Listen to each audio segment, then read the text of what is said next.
and welcome to another exciting, fun-filled, hair-raising episode of Radiorama, where, as the name implies, I show you how to work on radios.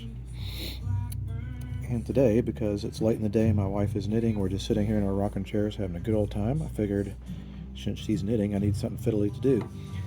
So we have this Philco. Let's see, what model is this Philco? Philco model 610. And as you can see, it's cobweb infested, and this electrolytic capacitor is burst at the side, so there's no way I'm going to plug this in.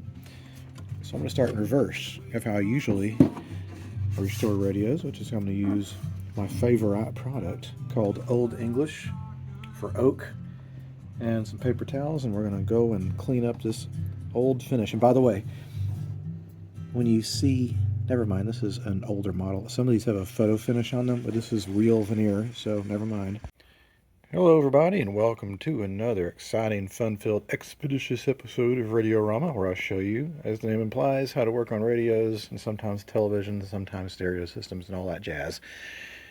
Today we have a Philco, 1935 Philco model 610 5-tube radio with, I believe, I can't remember if it's 2 or 3 bands. It's got shortwave, at least in broadcast, meaning AM. Working condition is unknown, and frankly, I'm probably not even going to dare plug it in, because right away I can see that this electrolytic capacitor has burst open on the side here, which means that that capacitor could very well be shorted. It looks like no one has been in here in a very, very long time. All the cobwebs and dust. All I did is I wiped it off. The whole thing was very dirty. It's probably been in a barn or something, who knows, for decades. So it's been out of service probably for a very long time. We even have the original cloth covered cord. It's interesting enough, it seems like it's in actually pretty good shape. It's still pliable. There's no rips or tears, so we might just retain that guy. It is kind of a middle of the road radio. It's not a high tube count. It's just a 5-tube radio, so there's not much to write home about. I'm guessing that 1 or 2 of the tubes has multiple sections for a little bit added sensitivity. This is our antenna clip. It's very satisfying. And this is our ground clip. And another thing to really point out here, which is important, this capacitor, you see how it's got this cardboard sleeve? This capacitor is a floating ground. It's not a chassis ground. And I'm not sure about the others. We'll find out more when I get inside. Sometimes they'll put a spacer, but I think this one's probably chassis ground, because you've got, we'll just have to see. I'll know more when I get it out. I'm curious if this has ever been worked on. Usually with something this ancient, either it's been out of service for long enough to where it's never been worked on, or it's been worked on. I get a feeling probably the bare minimum might have been done. It might have a replacement electrolytic capacitor or 2. I can see this other electrolytic in the back. The cap is starting to come off, so this one is also probably, like if you plugged this in, you'd run the risk of possibly shorting out the power transformer, which is expensive. You get a replacement power transformer these days, it's probably going to be about $55 to $75. Plus, it's not fun to replace. There's a few bolts that hold the whole thing together, and we'll take it out and just take a look underneath. Well, as I suspected, it's had the bare minimum done to it. That floating capacitor, the one that was ruptured, has been replaced. You can see it's out of circuit, and someone has come in here and added, wow, look at this. They've added this electrolytic, and it's loose. Like they applied a blob of solder, but that's concerning. That could mean that this resistor is smoked. Adding that kind of resistance The other thing that I'm seeing about this that I don't like, a lot of people don't like, are these, they call them Philco Bakelite blocks. And I can understand why Philco used these from a manufacturing perspective. It's kind of a modular design where you can put one or more components inside of this Bakelite plastic block and then fill it with tar, and then you just bolt them in. And I'm used to seeing at least one or two. This one has 7. You have 1, 2, 3, 4, 5, 6, 7.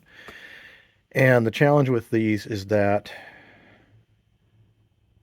you need, there's a number that's embossed on the sides, and that number determines what's inside. You can look it up on a chart, and that'll tell you what's inside, and you need to pay attention, because sometimes there'll be not just capacitors, but sometimes a resistor as well, and you have to count. It'll show you on the charts like what lug is what.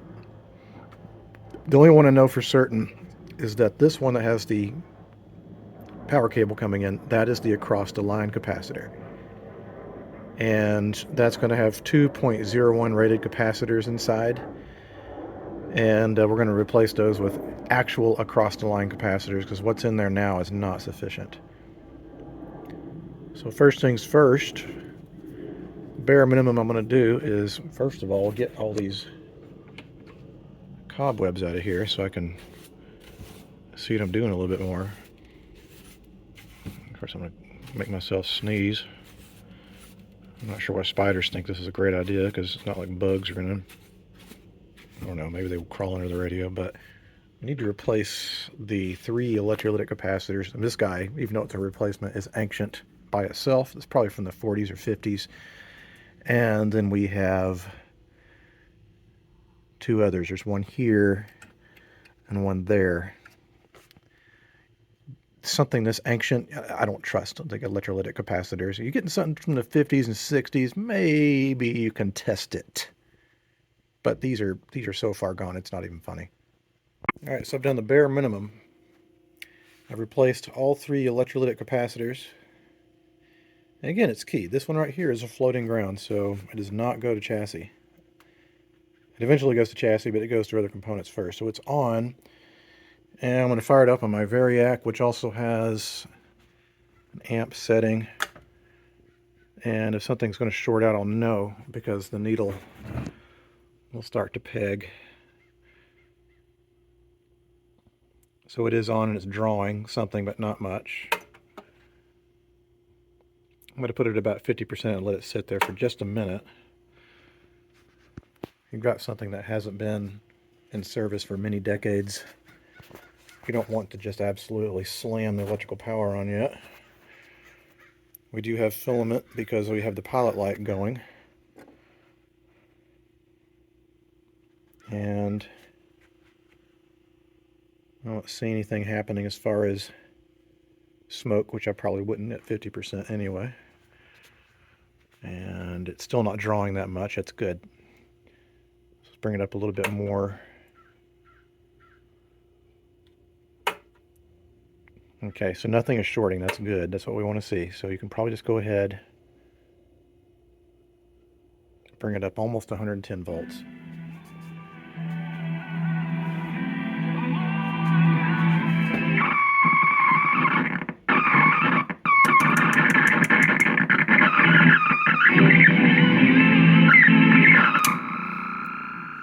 Well, we've got some dirt in that volume control, but the fact that that works is kind of amazing. You think about, I mean, this thing's like, what, 90 years old now?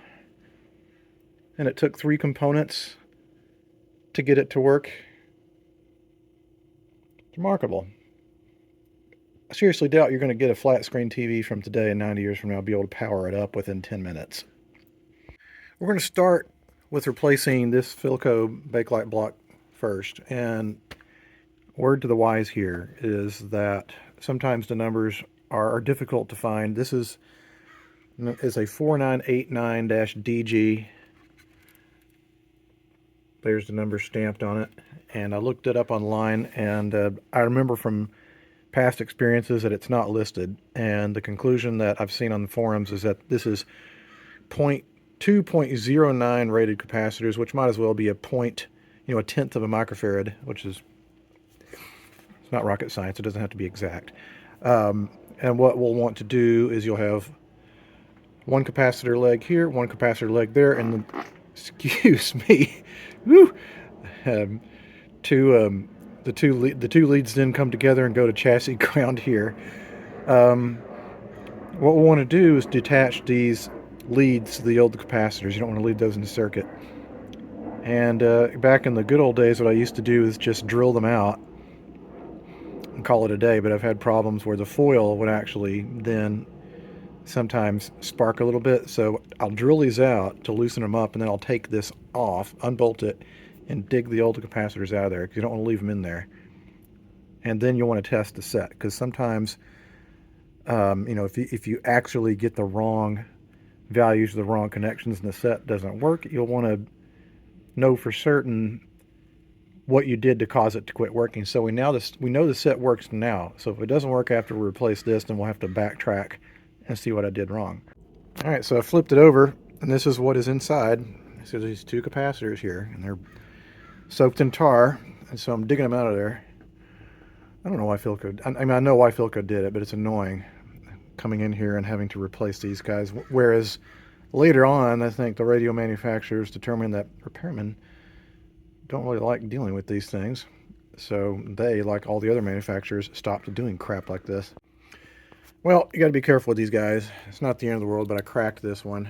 Well, I took a chunk out of it, but this is that all cleaned out. So we'll turn that around, bolt it back down, and we'll solder the new capacitors over the top. Some people are like, oh, you can solder them underneath and it looks neater.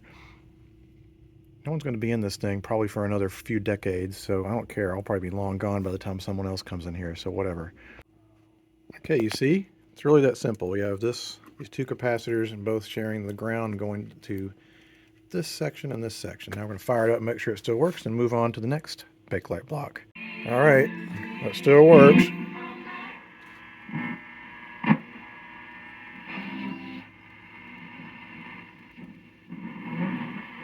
That audio courtesy of...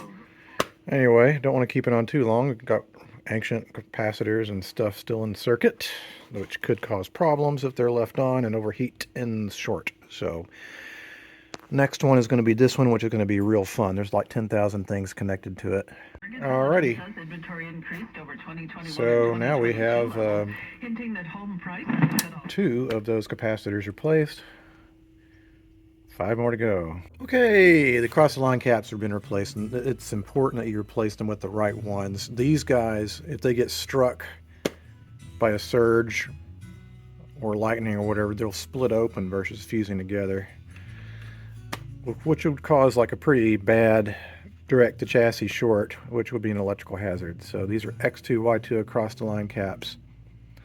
Observe them in a circuit and replace them with appropriate. So now we have 1, 2, 3 Bakelite blocks replaced.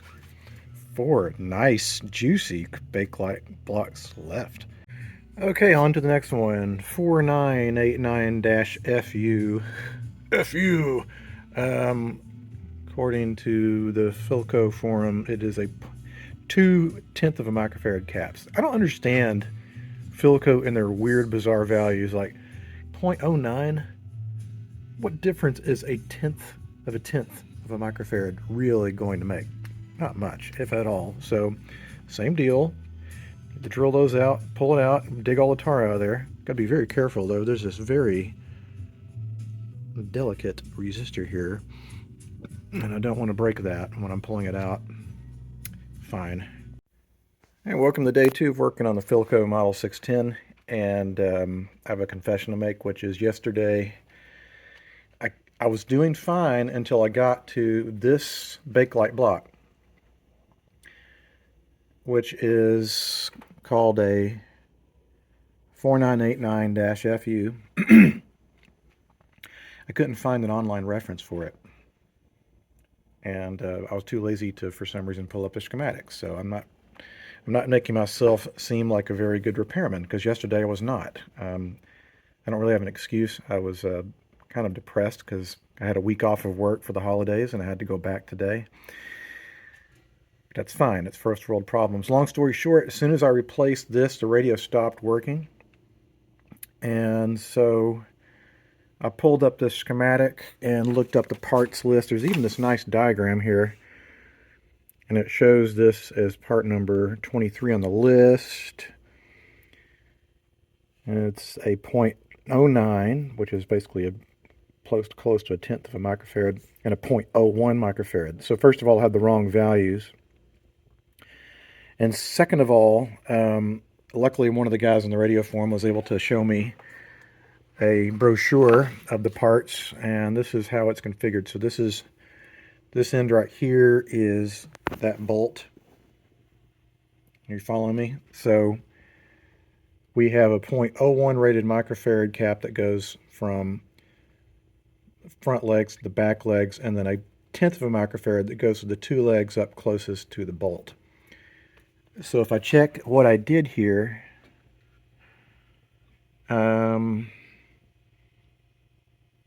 so this cap is correct. This cap is in the right position, but it's completely the wrong value by a factor of tenfold. And then likewise, if we move up to this capacitor, which I also could not find an online reference to, I just generically put 2.01 rated caps in there. You should never do what I did, which is just guess. So I thought, maybe it won't matter, 0.01. Turns out these are very, very, very much different. The actual values that are supposed to go into this, which is referred to as number 32 in the parts list, is two 100 picofarad capacitors. I even have this nice clean schematic that came from Radio Museum. Usually I get my stuff from Nostalgia Air, and we can even see here's the parts, 23, showing our tenth of a microfarad, which goes to one end of this wire wound 400 ohm resistor, which is that guy here, and then the other capacitor is going to chassis ground from the other side of that resistor as well. And this 0.01, that eventually goes into one of the IF transformers, and we can see, yep, that is definitely what that's doing. That eventually goes over to that transformer. So I have a miswire here. So I'm going to correct my mistakes here, and hopefully the set will start working again. If it doesn't, then something has happened in between here where I started and here. It was working until I replaced that, so I'm just hoping it's because I have egregiously incorrect values that it's causing a hiccup with the reception. So this is what the set is doing. Now that is the sound of a short somewhere. And that either means there's a short in here, or more than likely, as filthy as the top side is, could have a bad dirty tube socket. I've had that happen before on some of these older radios where the socket will itself be making a bad contact, so it's best to clean the sockets and maybe even scrape the tube pins. Well, cleaned the tubes, and the tube sockets did absolutely nothing. Also cleaned out the tuning condenser. I wiggled some stuff around, checked my joints. I cleaned this a little bit more. The audio's there, because I can definitely touch the first audio tube. I got plenty of audio there. So it is definitely not in the rectifier, power, or output part of the circuit. Now, the next thing I'm going to do, because a lot of people think that it's obvious that, and they think it's so obvious they don't do it, is check your tubes. I could very well have a tube that is either shorted or very bad. In fact, when I pulled out one of the tubes, I think it was the 75, this ancient piece of masking tape fell off. It says fair. So the tube was fair, who knows how long ago, 50, 60 years ago. So who knows, it might just be bad now from crap tons of use. But we'll find out. The tester never lies. Yes, your eyes are not deceiving you. I had one of the most strangest experiences ever working on a radio. So when I came to test this tube, and generally what I do is I rock the tube back and forth in the socket to like gently wiggle it out. And instead, it very easily pulled completely out of its base. As in too easily. As in like it makes me wonder if like someone had yanked on this earlier or something. And we have a bunch of loose connections here. So it's a number 78 tube. I'm hoping to have one of these in my collection because I don't have a ton of big pin tubes, but I'll look. And the answer is we're not. That was the problem. Scripture, which says that when we go through life's test and trial, prone to median round X.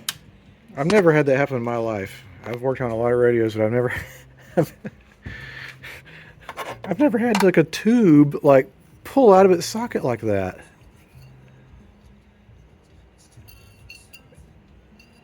It looks like there's like no solder on these tips at all. I'd use pliers to pull the socket out of there.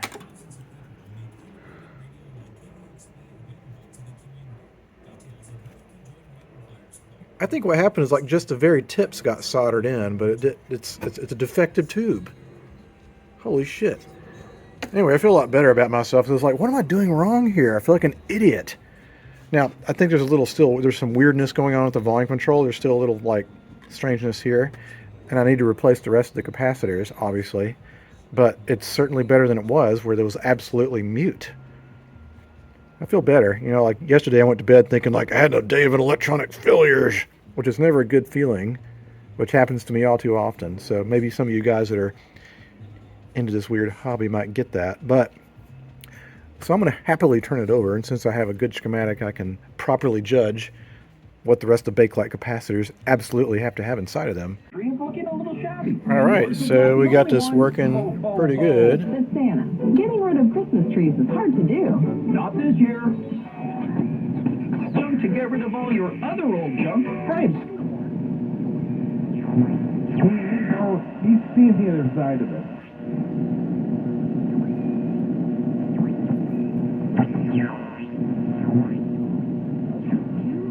Don't like him. I feel like we probably need to do a realignment on this guy. It's a little off. It's a little not sensitive, but that's okay. Been sitting around this long and all this dramatic stuff done to it. It probably needs one anyway. All right, so tweak some stuff. As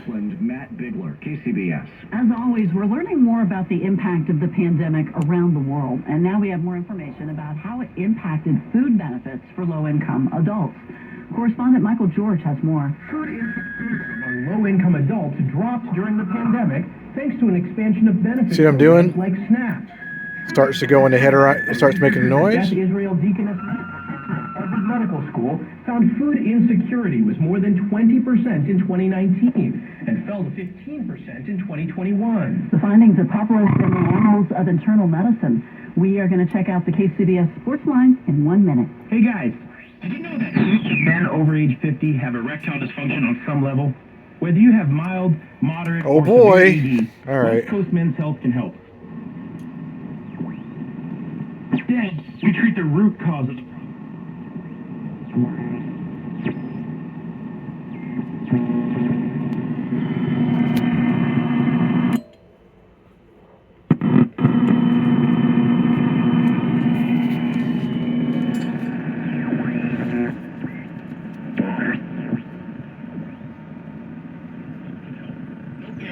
no shots, no surgery, just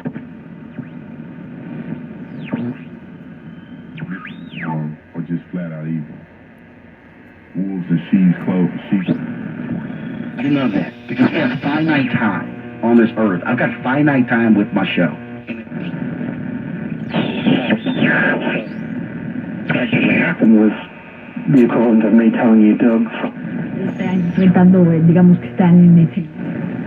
Following that game at Lions and Patriots, and the following week, I think Brady threw like 11 times. I mean, he ran it for like 280. That's what great offensive minds do. Sounded more like a radio. This tuning condenser is absolutely filthy. It's probably making horrific contact. So I want to clean and lubricate this, clean out those fins. This radio is owned by somebody that probably smoked like 2 or 3 packs of cigarettes a day, because when I cleaned the tubes off, it was just like pure nicotine. I'm probably getting like 80-year-old nicotine buzz through my skin right now. But it's a start. The radio works reasonably well. I think we still got some issues with some dirty contacts. And one of the tubes did indeed test a little bit subpar. It was this guy which said it was fair. I'll probably at some point replace that to improve the performance even more. I'm really glad to see that the rubber in the back of the little light here is in good shape. Usually that disintegrates, then you have to replace the wiring, which is not great, but whatever. And again, this chassis is filthy. I'm not sure where it was. It was a bunch of rat shit that came falling out of the bottom of it when I got it, so it was somewhere like a farmhouse or something, but who knows. So let me go in and start lubricating all these little pinpoint here areas of the tuning condenser. Okay, so I've got all of the oiling done here, so this like moves a lot more smoothly. So you can fine-tune in stations and a lot easier. And what I also did was I cleaned the chassis a little bit, even though it's pretty filthy, so it's never going to look perfect, but whatever. It's almost 100 years old. It can look old. They're protesting the killing of a top Hamas leader in a suspected Israeli airstrike in Beirut. Anyway, what I want them to do now is clean up the chassis a little bit. I think what I'll do is I'll get a damp cloth and wipe out this crap, and then maybe go over the surface of the radio with some Old English and some other furniture restorative products. Alright, so the next step is to start working on the cabinet. The finish is not actually in that bad a shape. The unfortunate thing is that I think I've run out of my dark oak Old English furniture stuff.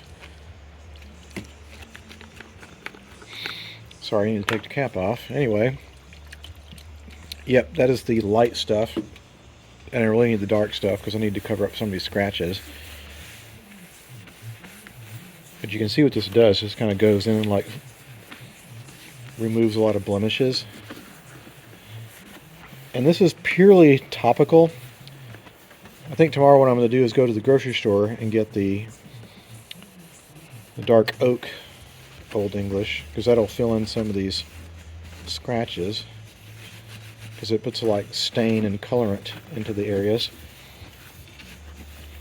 But since I have the light stuff, I'm going to go ahead and apply it. That'll at least start cleaning up the surface and start removing some of the blemishes. The nice thing about this is that some of the later Philcos came with what we call a photo finish, which is the entire front would be made out of cheap wood, but they'd use a photographic process. They had it's like contact paper essentially, and they would put that on the front, and it looked realistic because it was a photograph of wood. But once that stuff starts to go bad, like, you cannot refinish it. It's literally paper with paint over the top of it, or basically a varnish over the top of it. But this is real veneer, so it's much nicer. So if we can get this to be, somewhat presentable, it's going to be a pretty attractive looking piece. Hey everybody, welcome to day 3 of working on the Model 610B, and I let it soak overnight with light Old English, but then I went to the store and got Old English Dark. We'll go over that, and it'll fill in some of the harder scratches, and then I'm going to go over it with a buffing compound and some car wax, because even though the finish is in pretty good shape, the sides here the sides and top look like they need a little love. Someone unfortunately nicked that. I'll fill that in with a little stain. I mean, even though the chassis was pretty filthy, the cabinet is in pretty good shape. I think it's because, whoever owned it before was probably a real heavy smoker, and that gooey nicotine just caused all that dust to get adhered to that chassis. I know some people are really gung-ho about getting these things all polished up, but here's a word to the warning. A lot of the plating that they used on these chassis to make the solder stick better is cadmium. And it will corrode. And some people, I've seen them where they'll take a buffing pad or a wire wheel brush and they'll get these things shiny. When you do that, you are putting cadmium dust in the air. And if you inhale that stuff, it's possibly carcinogenic. So the most I usually ever do is I'll just wipe off these chassis, maybe use a little detergent or something like that, but I never get the stuff airborne. That's just not a good idea. So with that said, I'm going to go over it again with this dark Old English, and that will kind of even it up a little bit more. And then it's time to get out my mechanical buffer and some wax. All right, this is after applying a liberal application of Old English dark. I'm going to let it sit here for a little bit. It's actually getting sunny out there, which is good. And what I might do is put the chassis back in and go out in the sun, assuming it's going to last for a little while. Maybe not, I don't know. Those clouds look threatening. Maybe I'll do it here. Anyway, I need to get out my buffing pad and my wax. All right, the next thing I'm going to do is get my mechanical buffer. It's just an attachment for my drill, and I'm going to use Meguiar's, America's #1 selling cleaner car wax. Now, I know that maybe they don't sell this in other countries, but what you want to look for is a natural carnauba wax. I don't feel like the synthetic stuff does near good of a job, but what we'll do here is, I know it looks shiny now, but that oil in the Old English will evaporate and it's going to look just as dull as it did before. These came from the factory pretty glossy. So it's kind of like, imagine if you didn't wax your car for 90 years, like it'd look pretty dull, right? So we're going to wax this finish and bring back the luster, because shiny back then was definitely in. I know a lot of people, when they restore radios and refinish them, they'll put a satin finish on it. Oftentimes it's not the right finish. And I know glossy finishes are kind of hard to do. They don't look, when they're, especially when you use polyurethane, it doesn't look right. But anyway, I try to preserve the original finishes if I can. You strip this down, and it'd be a shame, because this finish is in really good shape for being 90 years old. So it'd be a tragedy to strip that down. You'd remove all that patina and that coloration.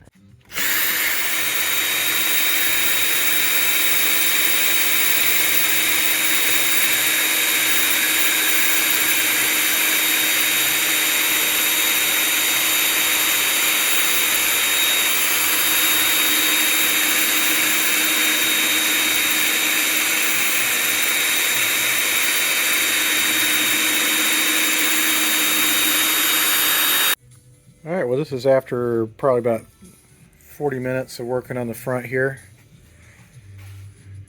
I feel like the weird fluorescent lights are not doing it justice, but it looks a lot better than it did.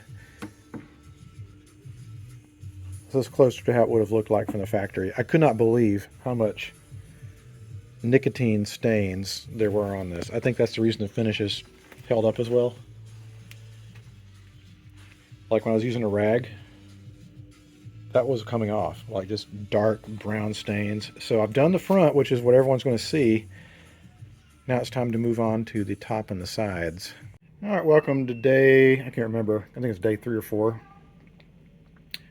I spent a good amount of time last night polishing this guy up. I was able to,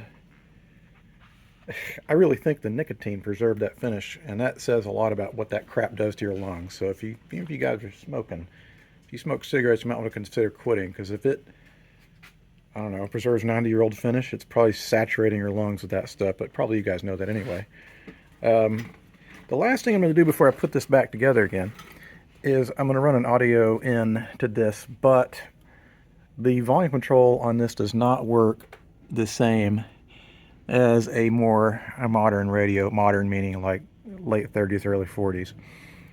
The way that the volume control works is that it's essentially adjusting, I believe, the voltage coming off of the grid of one of the IF tubes, which I think is probably the number 75 tube. That's very different than how later volume controls work. So what we're going to have to do is run a audio line through the grid of the output tube. And the output tube on this is a number 42, which is in my tube manual somewhere. Let's see. I don't want 35W40.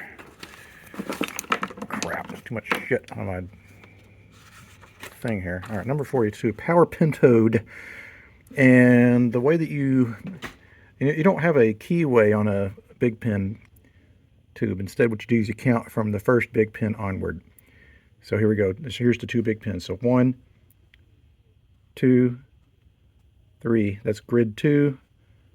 And I believe what we want is grid 1. So it's going to be pin number 4. Guess I must have left the radio on. It's still playing. And Jordan knows it. All right. Well, anyway, we'll want to run this through a 6-volt isolation transformer, because the amount of gain coming out of our audio source is not going to be enough. The downside to this, and it's not a big downside, is like you no longer have the volume control to actually control the volume. It's going to be controlled via the input device, which is going to be my phone going through a Bluetooth.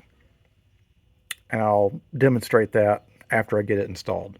All right, well, I was wrong for some reason. I tried going in through the grid of the output tube, and it sounds like this. Let's see if I can hook it up here again. That's as loud as it gets. That's with it cranked up all the way. So I come into the top of the volume control.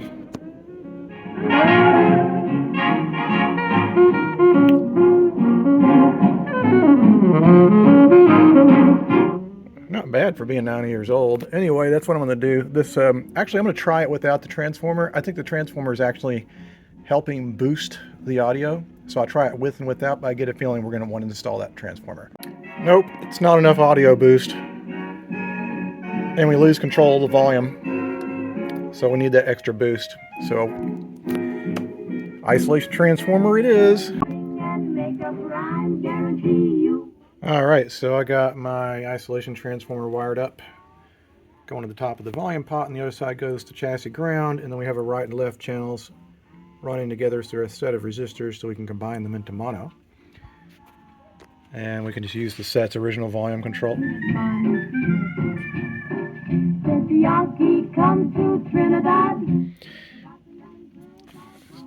So I thought that song was kind of offensive, but you know.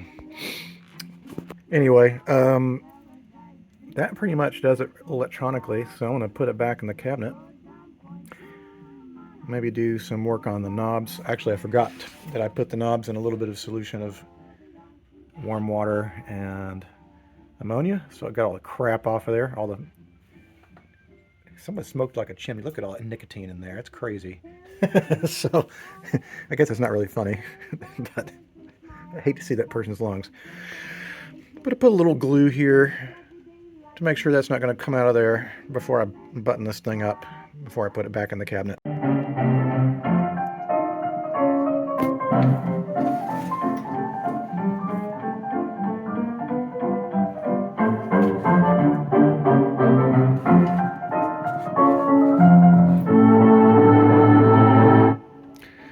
You know, it's pretty impressive sounding considering the speaker in this is only that big. But you know, these wooden cabinets were kind of like guitars. They would resonate.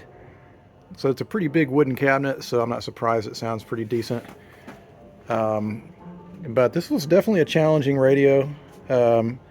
Philco's can be, because they were so weird. They had their own way of making things, such as those strange Philco Bakelite blocks and all that nonsense. But got through this.